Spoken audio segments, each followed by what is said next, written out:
Hola, ¿qué tal? La santidad no está hecha de algunos actos heroicos, sino de muchos actos de amor cotidiano. Son palabras del Papa Francisco pronunciadas recientemente. Hacía más de 2 años que no se vivía una ceremonia de canonización en la plaza de San Pedro, de ahí que el pasado domingo se viviese la celebración de los nuevos santos como una auténtica fiesta con una gran presencia de fieles. En su homilía el Santo Padre se refería a estos santos como aquellos que, no anteponiendo los propios intereses, hacen de su existencia un don. Con sus vidas lanzan un gran mensaje a todo el mundo. Cada uno de nosotros podemos amar al otro como Cristo nos ha amado. Es así de simple, decía Francisco, el camino de la santidad. Comenzamos.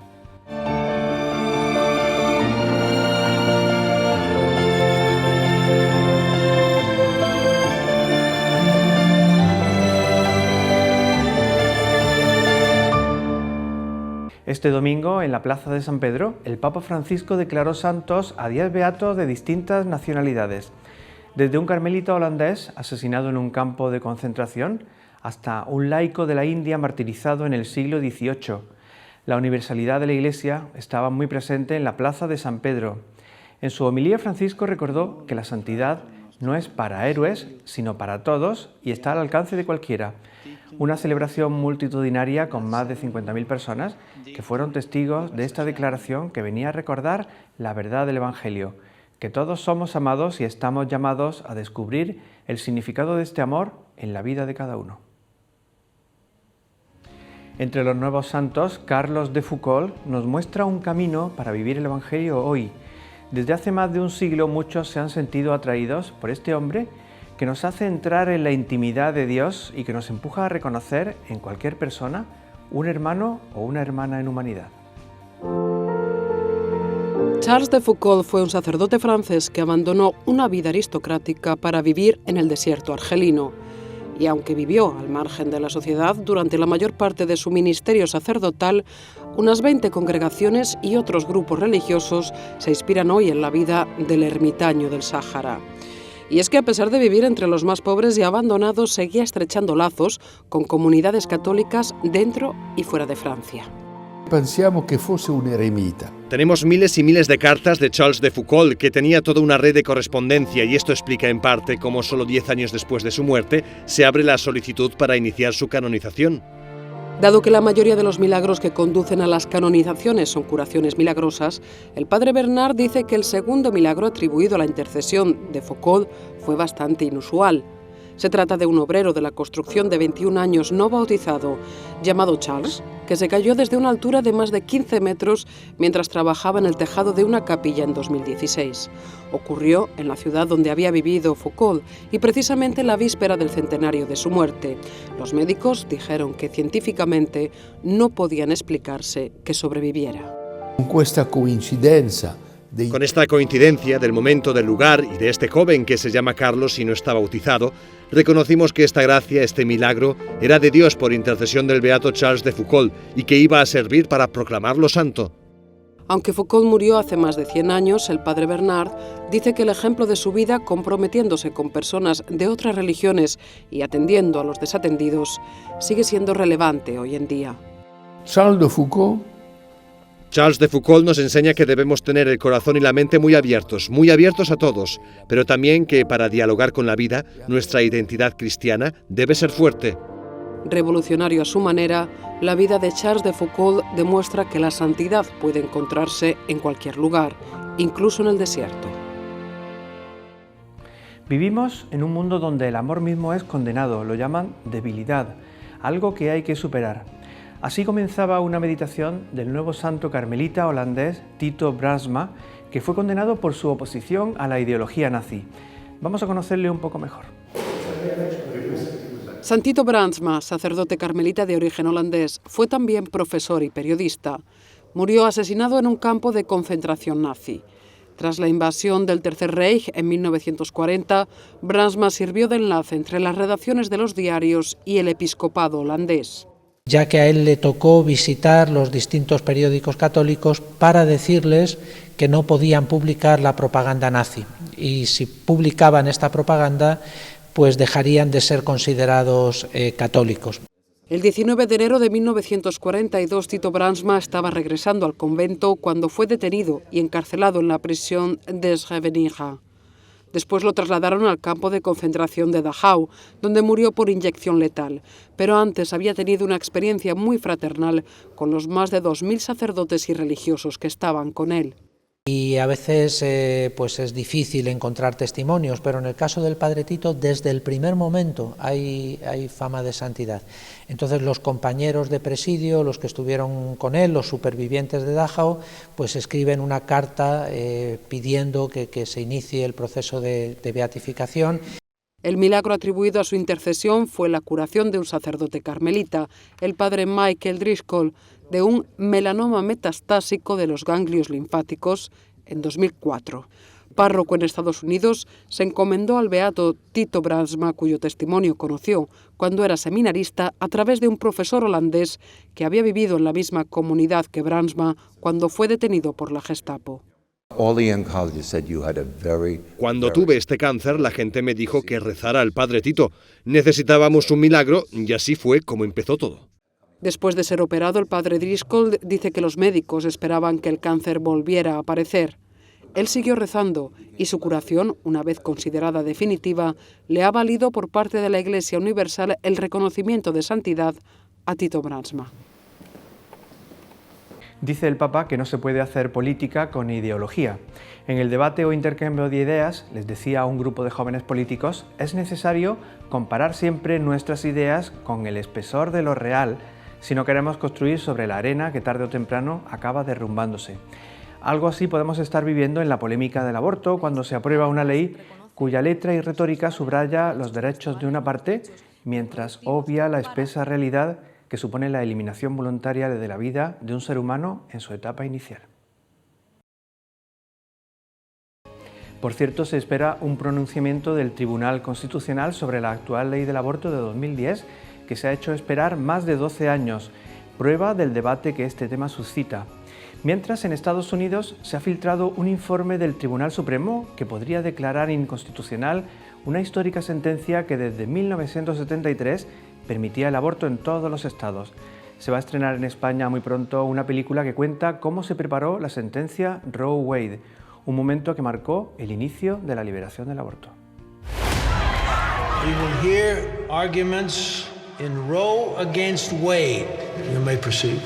Roe vs. Wade es el caso judicial que legalizó el aborto en Estados Unidos, pero Nick Loeb, director de esta película, sabía que en esta historia hay mucho más de lo que la mayoría de la gente piensa.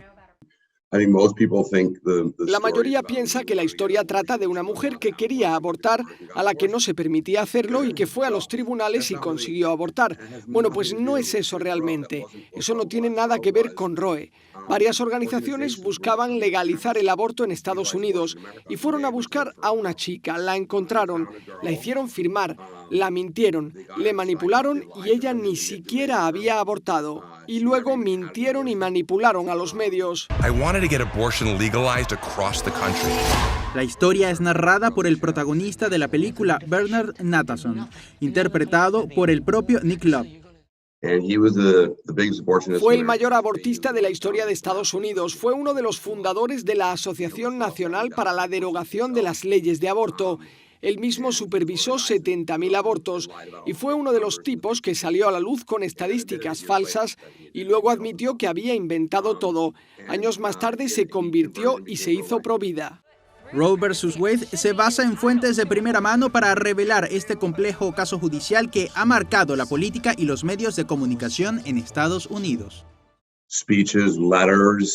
Discursos, cartas, entrevistas, conseguimos transcripciones de los tribunales y luego investigamos a todos los que llevaron el caso y a las personas involucradas, es decir, a todos los jueces, a todos los que estuvieron en el tribunal.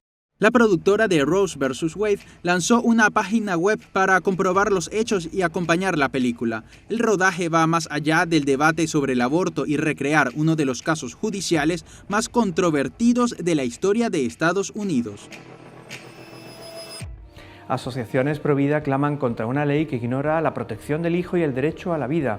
A favor de la madre y de la vida del hijo están organizaciones como Red Madre, que prestan ayuda a mujeres que esperan un hijo y temen seguir adelante con su embarazo. Les ofrecen el apoyo que necesitan. Conocemos el caso de Daniele. Ella es Daniele, tiene 28 años. Hace 2 años consideraba que lo tenía todo en contra para poder seguir adelante con su embarazo.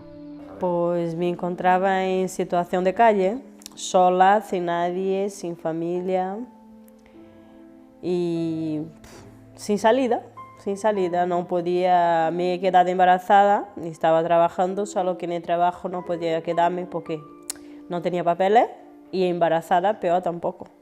Y entonces me echaron de trabajo, me he quedado sin la habitación que vivía porque pagaba la alquiler y no tenía cómo pagar tampoco.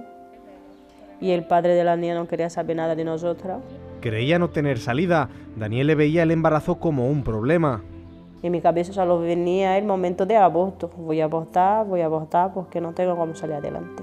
Buscando en internet llegó hasta la web de Red Madre, llamó por teléfono y su vida cambió. La me daba mucho ánimo. Ella me llamaba en plan amistad, en plan de amiga mismo, Daniele, nosotros te vamos a ayudar, no te pongas triste, no llores, porque yo le llamaba llorando, voy a desistir, no puedo, estoy muy mala, no, Daniele, siempre me dan ánimo, todos los días me llamaba para me dar consejos buenos, para preguntar si había desayunado, si había comido, si había cenado, qué hacía falta, y de verdad que me han ayudado mucho y sigue aún todavía ayudándome. Gracias a Red Madre pudo salir adelante y ahora tiene un hogar, un trabajo y lo más importante, la tiene a ella. Y gracias a Dios, y soy muy feliz por tener hoy mi hija, porque en el principio te voy a decir, por el momento malo no me planteaba que no podría. Y hoy acredito que ha sido la mejor cosa que ha pasado en mi vida. Decidí seguir adelante con el embarazo y poder tener a mi hija tranquila. Como a Daniele, desde Red Madre dan apoyo y acompañamiento incondicional a más de 100 mujeres al año. Las cogen de la mano y gracias a esa atención y ese cariño se disipan sus miedos, aparece la esperanza y llega la vida.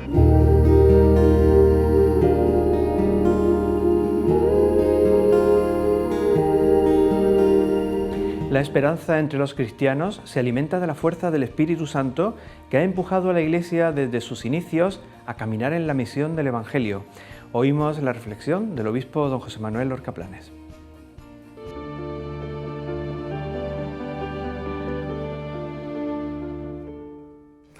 Un saludo, amigos.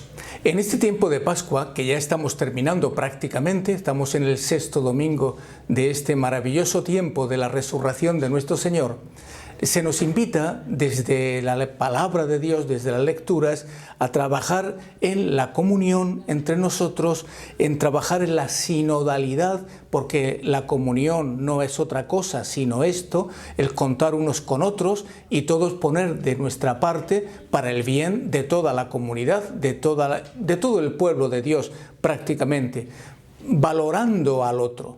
Es decir, lo que nos pide la palabra de Dios es que crezcamos en fraternidad, porque la Iglesia no es otra cosa sino una familia, y una familia grande que ha puesto en marcha nuestro Señor. O lo que el Santo Padre, el Papa Francisco, nos recuerda: tenemos que trabajar la cultura del encuentro, sí, el encuentro con otro, porque Cristo está en el otro, en el compañero del trabajo, en tu familia, en la gente con la que habitualmente te relacionas. Cristo está ahí y nuestra mirada está fundamentalmente, por amor a Dios, cerca de los demás. ¿Qué nos dijo la palabra de Dios la semana pasada? La solución a todos los problemas, dificultades, todas las historias y cruces que llevamos adelante está en que sepamos amar de verdad. Un mandamiento os dejo: que os améis unos a otros como yo os he amado, dijo el Señor.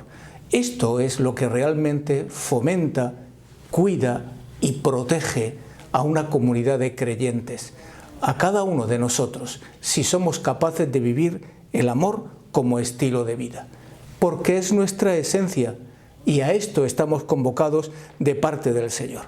Jesús está, pues, invitándonos a vivir cerca de los demás y salir al encuentro del otro en la calle, en el trabajo, en la familia, en la cultura prácticamente. Ahí estamos. El saber amar y el crecer en el amor nos llevan necesariamente a la paz. Que eso es lo que vamos a escuchar en la palabra de Dios de esta semana. Cristo nos da la paz.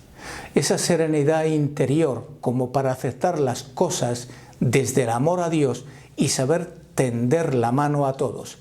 Y como hay amor, no hay problema, no van a haber contratiempos, dificultades, no van a haber situaciones de distanciamiento de unos a otros, porque nuestra esencia es la comunión, nuestra esencia es vivir en esta armonía a la que el Señor nos llama. Os deseo esto para esta semana. Que el Señor os bendiga, mucho ánimo y que Dios os conceda la paz.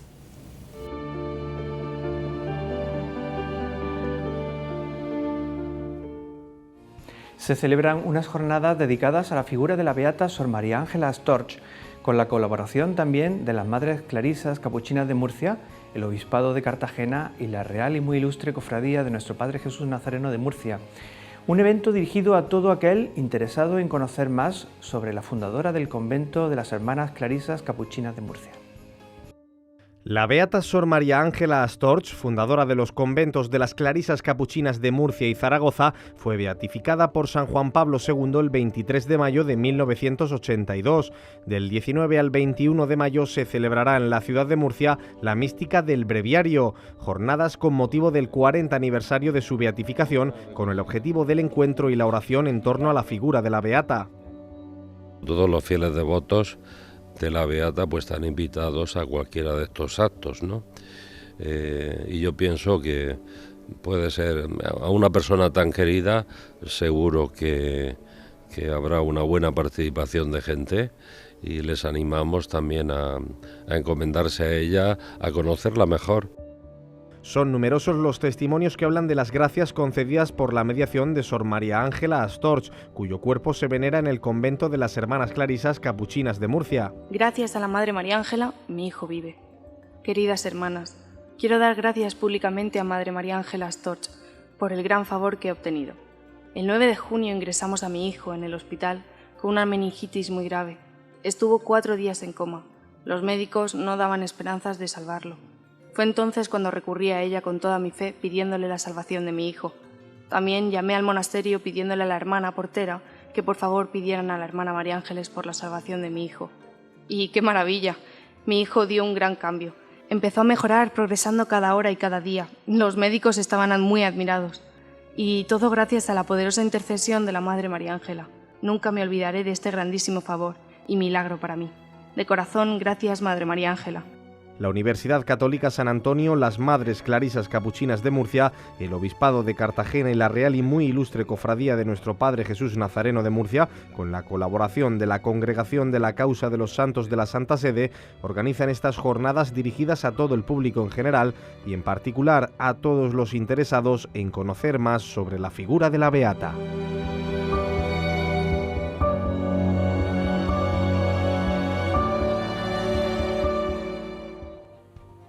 La beata Storch, una inspiración para la vida religiosa, la vida interior y también para hacer frente a grandes desastres como epidemias e inundaciones.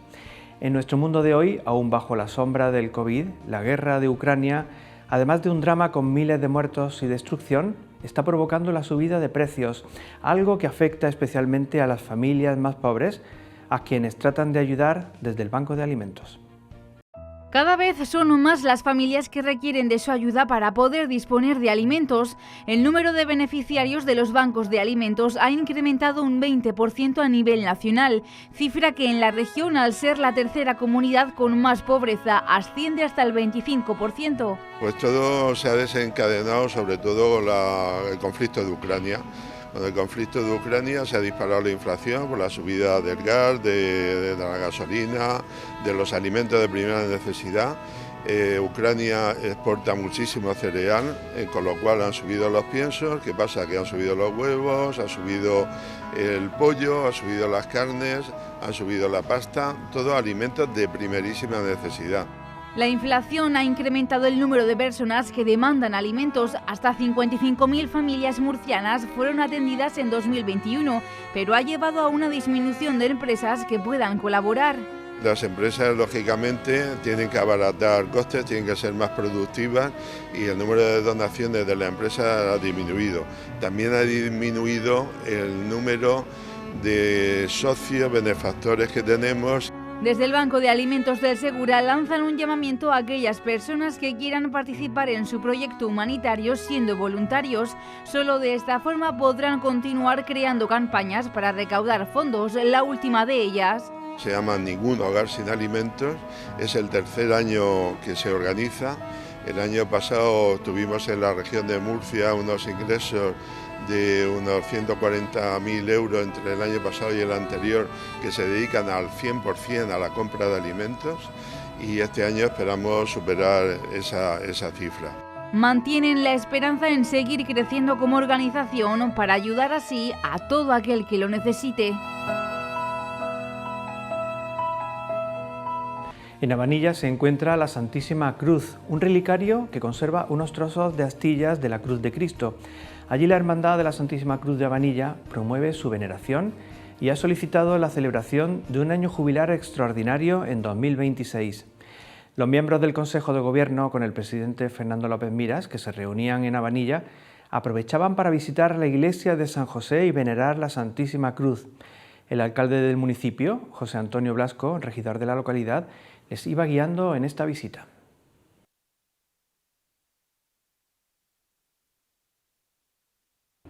En Caravaca de la Cruz contamos con la presencia de la Santísima Iberacruz. Hasta allí ha peregrinado estudiantes, docentes y familias de la Universidad Católica de Murcia. Con ilusión y con ganas de vivir nuevas experiencias, así arrancaban estas jornadas de convivencia los alumnos de la UCAM, acompañados por profesores y familiares. Bueno, pues es una actividad en el campo, es decir, en la actividad de tiempo libre. Entonces vamos a peregrinar a Caravaca, que es un lugar santo, ya que lo tenemos cerca de la universidad, y más en este año de 25 aniversario. Es la tercera de las posibilidades que hemos ofrecido este año en la universidad, para alumnos, profesores, personal de la universidad, familias incluso. Y bueno, eso por un lado. Por otro, caminar al aire libre, una actividad de senderismo, muy breve, simplemente como un paseo, celebrar la misa del peregrino y disfrutar un poco de una comida, pues eso, es decir, que la universidad es mucho más que venir a clase, es también compartir tiempo. 7,5 kilómetros de ruta desde Cejín hasta Caravaca de la Cruz, donde los universitarios disfrutaban de la naturaleza al tiempo que se relacionaban con otros compañeros. Nada, estoy aquí para disfrutar y con amigos y nada. Están bastante bien el poder participar y lo hacemos totalmente libre. Los alumnos sí lo hacen, bueno, también libre o con la opción de tener créditos, pero vaya. Es una actividad muy chula dentro de lo que ofrece la universidad. Tras el recorrido, la comunidad universitaria culminaba esta ruta en la Basílica de la Veracruz con la celebración de una Eucaristía. Muy gratificante, la verdad. Es muy bien, divertida y porque va con tu amigo, tal, hablando y muy bien, la verdad. Algo nuevo para probar. O sea, recomiendo muchísimo todos lo que son los eventos que se organizan aquí. Están súper bien organizados, vamos a alumnos, profesores, PAS, todos y lo disfruto muchísimo. Bueno, maravilloso, también gratificante y la verdad que también sirve también para conocer rincones de Murcia que no conoce mucha gente. Con energía y entusiasmo ponían así el broche final a un día lleno de emociones en el que vivían de cerca la esencia de la Universidad Católica.